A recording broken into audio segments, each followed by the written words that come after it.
ស្រស់ស្អាតឥឡូវមេឃកំពុងតែភ្លៀងអាលឹមរយផ្ដាសាយទៀតឡើយយើងមកលេងនៅប្រាសាទមេឃបនខាងកើតចាំស្តុបទេបងប្អូន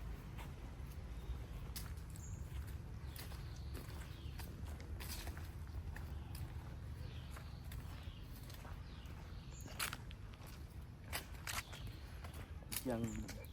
បងប្រាសាទនេះថាយើងបងផ្ទះបងប្រាសាទធ្វើពីថ្មបាយក្រៀមតែថ្មបាយក្រៀម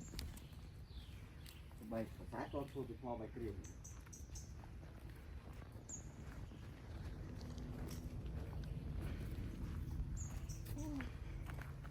ផ្លូវឡើងត្រង់ស្លូទៅ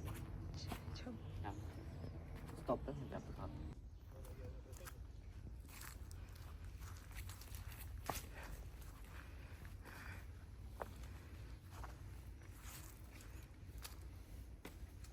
ឡូវធ្វើដំណើរឡើងទៅខាងលើ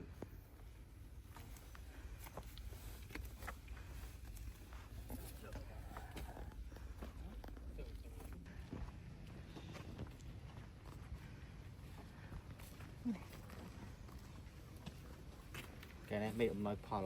mẹ chị hỏi là lùm tiềnនេះជាផ្លូវបង្ហូរទឹកសម័យបុរាណចេញជួរប្រាសាទមកអូតាផ្លូវហើយមកពីលើអានេះទៀតមកតាមរននេះហូរចេញទៅក្រៅមកប៉ិនរំដោះទឹកចេញពីប្រាសាទ